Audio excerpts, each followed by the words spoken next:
Olá, meu nome é Eveline Girão, sou médica infectologista aqui da Comissão de Controle de Infecção Hospitalar do Hospital Universitário Walter Cantídio e vou falar um pouco com vocês agora sobre medidas de prevenção de infecções relacionadas à assistência à saúde. Bom, nós vamos começar essa conversa sobre prevenção de infecções relacionadas à assistência à saúde com um caso clínico, né, para ilustrar um pouco e tornar a aula um pouco mais didática. Então, a gente tem caso no clínico número 1, esse paciente masculino, 68 anos, que foi internado na UTI aqui do nosso hospital Walter Cantídio com infarto agudo do miocárdio. Ele evoluiu com insuficiência cardíaca, necessidade de drogas vasoativas e precisou da inserção de um catéter venoso central. O cirurgião realizou a passagem do catéter, né, inseriu na veia femoral direita e ele utilizou de EPIs, de equipamentos de proteção individual, máscara, uma máscara cirúrgica, luvas estéreis e um campo fenestrado.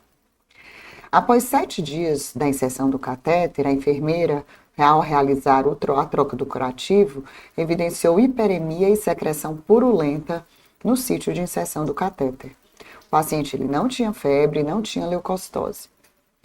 Aí ela chama o médico plantonista para avaliar o paciente e esse médico solicita a troca do catéter por fio-guia, o envio da ponta para a cultura e já começa imediatamente antimicrobianos.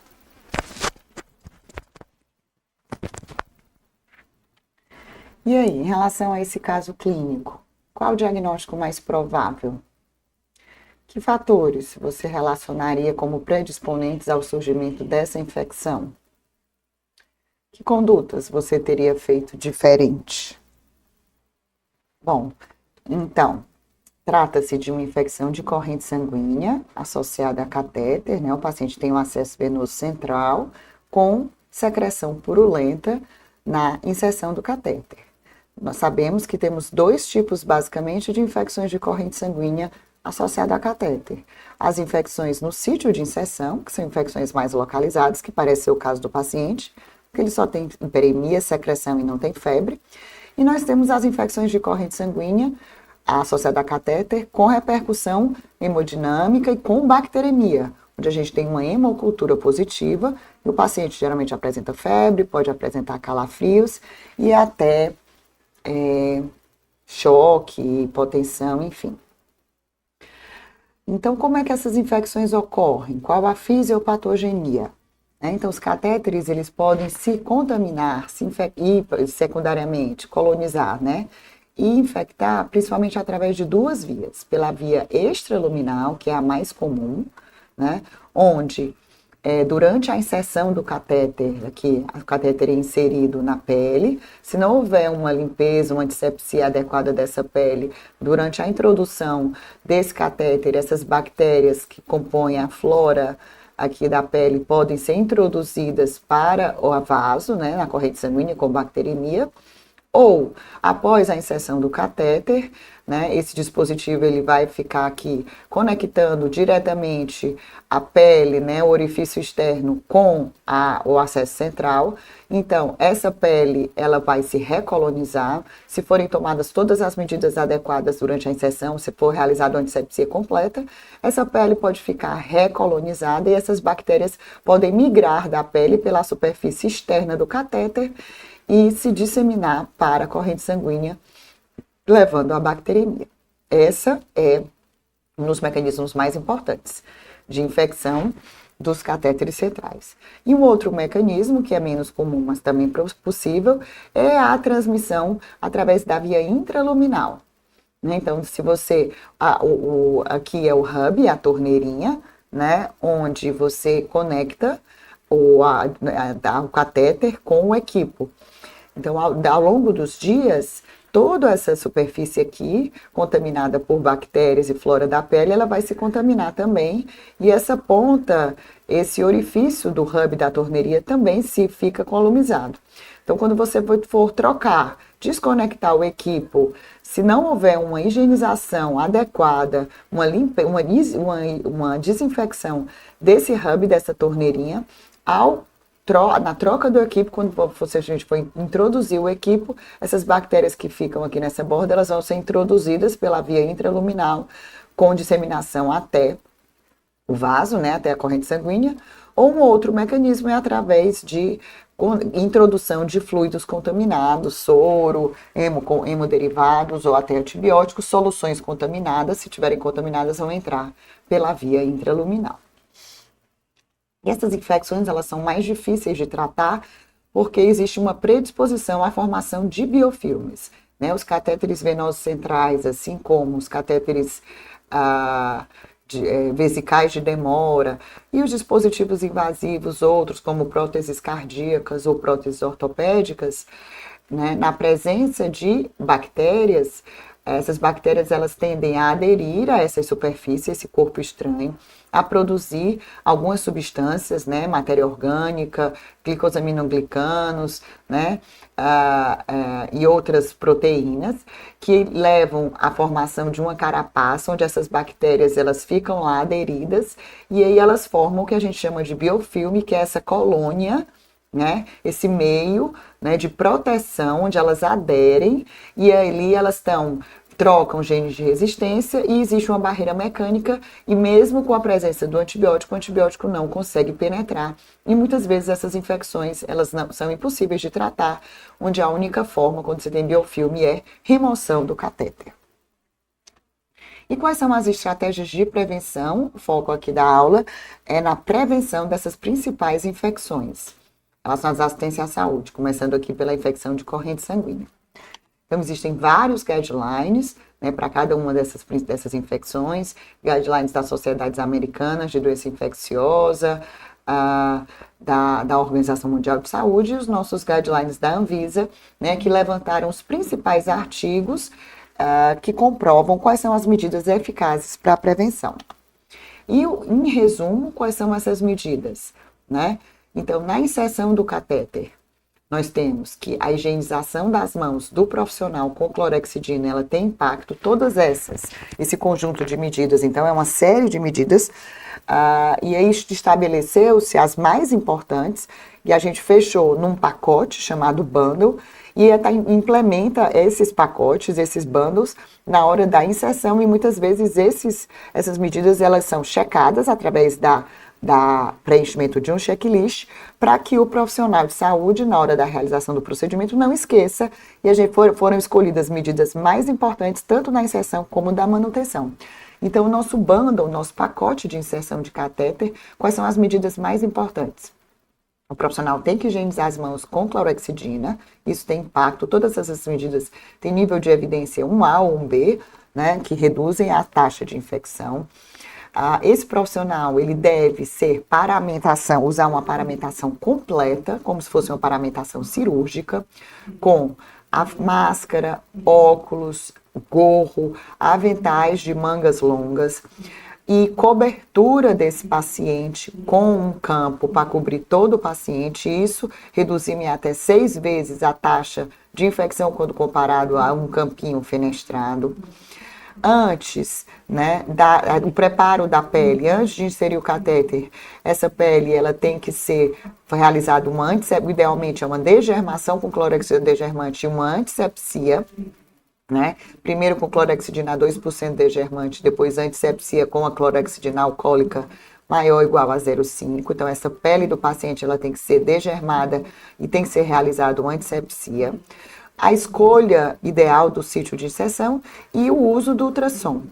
O ultrassom para guiar a inserção de catéteres venosos centrais, ele reduz não só o risco de acidentes, né, pneumotórax, hematómaras, mas reduz também o risco de infecção.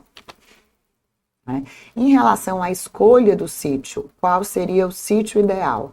Né? Hoje o foco maior é preferir a subclávia, né, idealmente, ou a jugular, caso haja contraindicação de subclávia. Quais são as contraindicações mais comuns de inserção de veia subclávia? Diálise é contraindicado, ou se o paciente tem um risco maior, um distúrbio de coagulação, um risco maior de pneumotórax, hemotórax, aí a gente foca, aí você pode usar a jugular.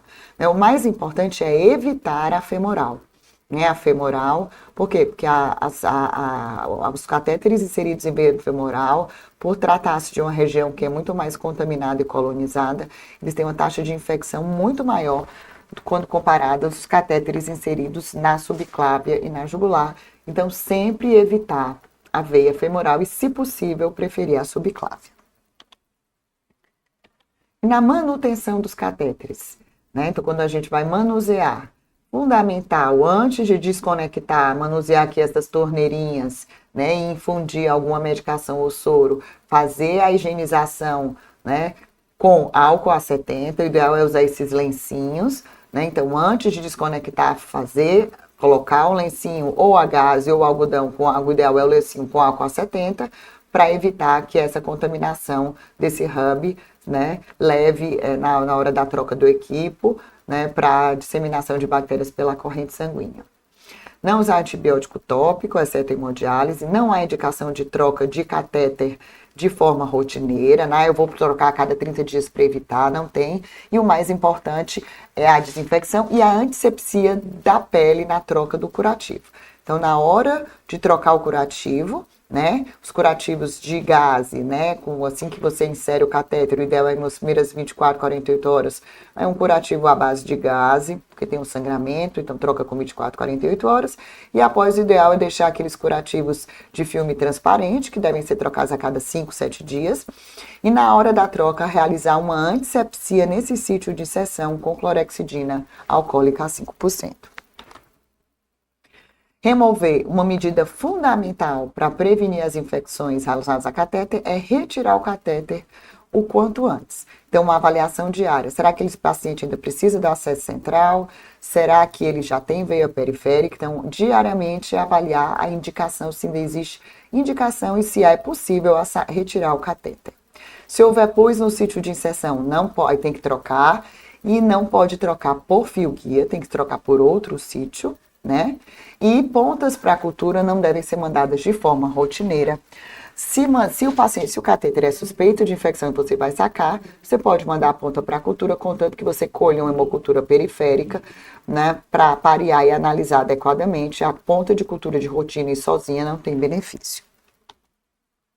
Esse é o checklist do nosso hospital. Então, durante a inserção do catéter, né, o profissional da enfermagem, ele deve preencher, observar se o médico que está inserido o catéter ele segue todos os passos, e caso algum desses passos não seja seguido, ele deve alertar e relembrar para que todos os itens sejam realizados de forma adequada, né,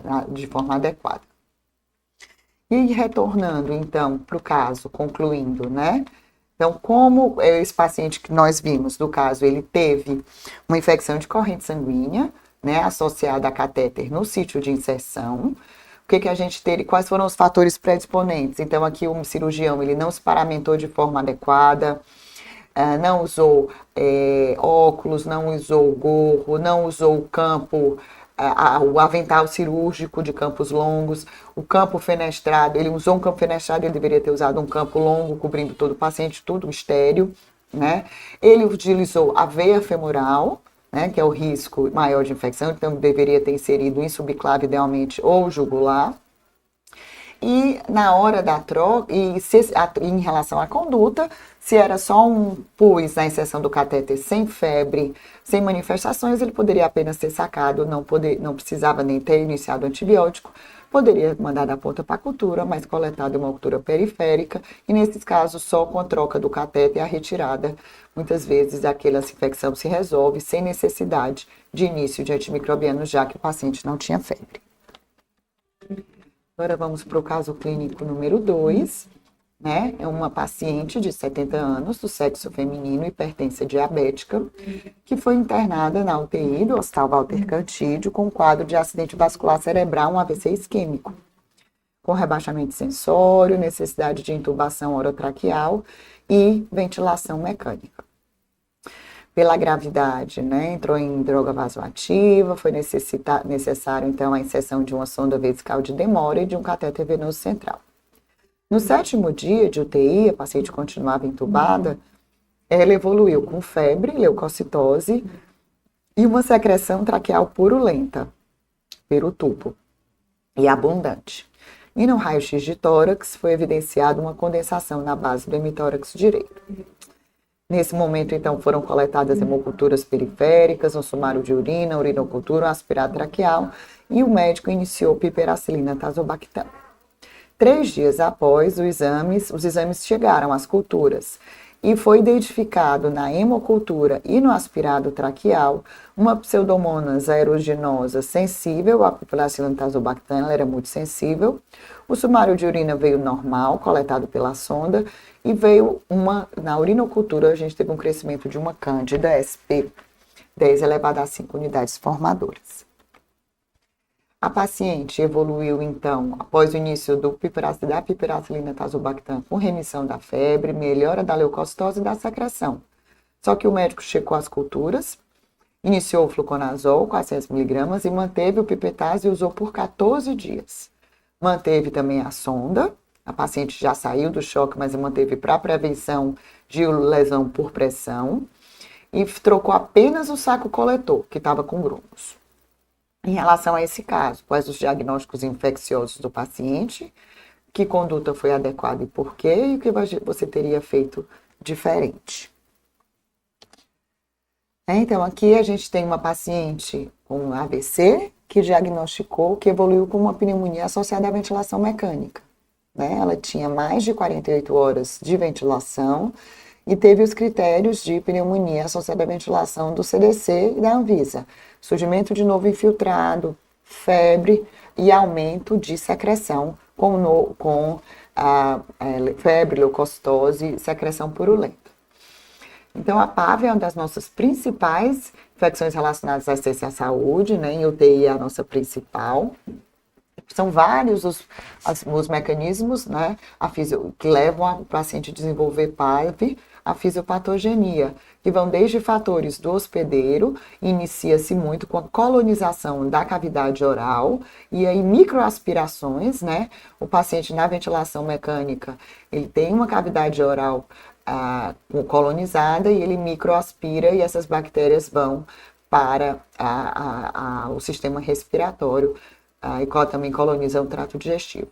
O uso de antimicrobianos seleciona bactérias resistentes. Esse tubo, né, o tubo orotraqueal, ele abre, né, um acesso direto, uma porta direta de entrada da boca, que é colonizada, e da viária superior para a viária inferior, né, com manipulações, aspiração. E nós temos também os circuitos, que podem estar contaminados com soluções, a inalação, que levam em uma redução de defesas do hospedeiro, com alteração também do pH gastro e manipulações invasivas, tudo isso leva a desenvolvimento de pneumonia. E quais são as medidas de prevenção? Nosso bundle de prevenção de PAV. Na intubação, preferir sempre orotraqueal e realizar a intubação com a técnica asséptica, evitar a contaminação da cânula antes da introdução da orofaringe. Na hora da aspiração traqueal, realizar essa aspiração com técnica asséptica, com sondas descartáveis, desprezando, e uma aspiração subglótica de rotina, né? Então, antes de aspirar, checar a pressão do cuff. Manter uma cabeceira elevada é muito importante, fundamental, e todas essas medidas têm impacto comprovado na redução de pneumonia. Então, o paciente em ventilação mecânica tem que ficar com a cabeceira de 30 a 45 graus. As traqueias, né, os circuitos não devem ter líquido condensado acumulado, tem que ter uma drenagem periódica. A interrupção diária da sedação, né, o mais importante para reduzir o risco de infecção associada a qualquer dispositivo invasivo, é retirar esse dispositivo de forma mais precoce. Então, tirar o catéter mais rápido, tirar a tubo mais precocemente e tirar a sonda vesical. Então, analisar diariamente, será que esse paciente tem condição de iniciar o protocolo de desmame? Será que dá para interromper a sedação para diminuir o tempo de ventilação e promover uma intubação mais precoce. Higiene oral com clorexidina, essa higiene oral ela é importante e tem impacto, redução de colonização, né, redução da flora bacteriana da boca, que diminui o risco de infecção. Não há indicação de troca do circuito de rotina, os circuitos do ventilador não podem ser trocados antes de 48 horas. Se essa troca sistemática aumenta o risco de infecção, eles só devem ser trocados se presença de excesso de sujidade e secreção, verificar rotineiramente a posição da sonda e monitorizar a pressão do CAF. E o paciente com sonda com infecção urinária. Esse paciente, no nosso caso, então, ele tinha uma pneumonia por uma pseudomonas e foi isolado uma cândida na urinocultura. Será que essa cândida precisava ser tratada? A gente sabe que a imensa maioria das urinoculturas coletadas de paciente com sonda, elas podem ser contaminação apenas. A gente sabe que a gente colhe, quando o paciente ele tem uma sonda, a urinocultura é coletada desse dispositivo, que muitas vezes ele está colonizado, e a identificação de cândidas em pacientes com sonda vesical, a grande maioria é apenas contaminação, colonização da sonda, e não necessitam de tratamento. Muitas vezes trocando a sonda ou tirando a sonda, essa candidúria ela se resolve. E como é que o paciente com sonda vesical desenvolve infecção? Então, são duas as vias de contaminação.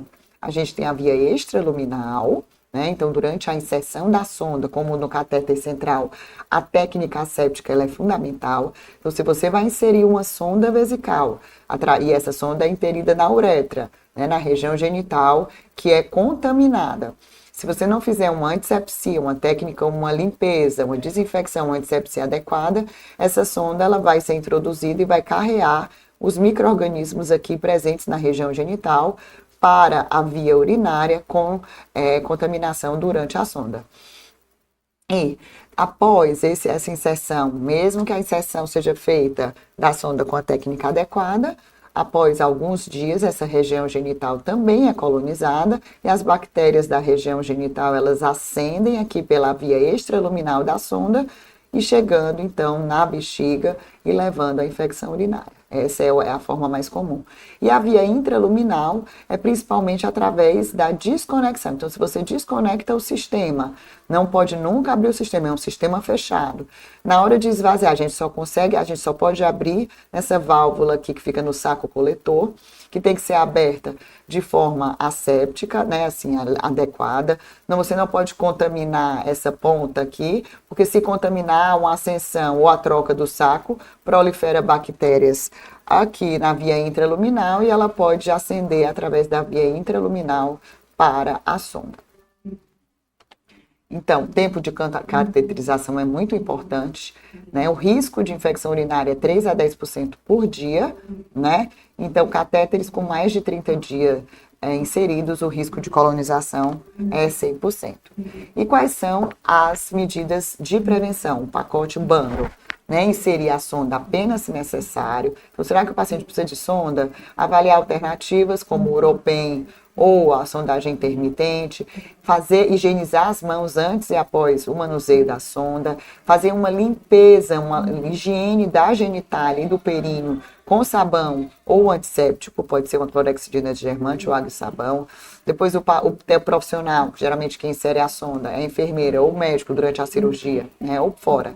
Uma técnica asséptica, ele faz a higiene, troca a luva, se paramenta, coloca uma luva estéril, vai fazer a antisepsia do períneo com um antisséptico, né, com a clorexidina aquosa, né, não usar também produtos alcoólicos na mucosa. Conectar antes o saco coletor, introduzir, não pode, então já introduz a sonda com o sistema fechado. Né? A fixação do catéter é fundamental no homem, no hipogastro e na mulher na face anterior da coxa. Essa bolsa coletora sempre tem que ficar abaixo do nível da bexiga e deve ser esvaziada de 6 em 6 horas com luvas. E essa válvulazinha não deve tocar no cálice, né? E o cálice idealmente deve ser único para não transmitir bactérias de um para o outro. E revisar diariamente a necessidade da sonda, que é fundamental. Então, diariamente, o médico, a equipe, a enfermeira, a equipe multi deve se perguntar: será que não dá para tirar essa sonda? Essa sonda não é necessária, porque cada dia de sonda aumenta o risco de infecção. evitar o contato do tubo de drenagem com o recipiente, não há indicação também de uma troca rotineira, nunca abrir o sistema e pensar sempre em alternativas como o Uropen ou a cateterização intermitente. Então, voltando então àquele caso, né, o que a gente teria feito de diferente, né? Teríamos tem que ver, então, se foi aplicada as medidas de prevenção do bundle de PAV, e essa, o Cândida, não, a paciente estava clinicamente bem, não tinha indicação desse fluconazol, e nunca desconectar o saco coletor e nunca abrir o sistema, e também não deixar uma sonda, muitas vezes, claro, algumas vezes é impossível, porque a lesão por pressão é muito extensa, mas tentar tirar e não deixar nunca uma sonda só para prevenção de escaras. A gente sabe que tem outras medidas para prevenção de lesão por pressão. Então, retirar a sonda o mais rápido possível. Acho que é isso. Obrigada.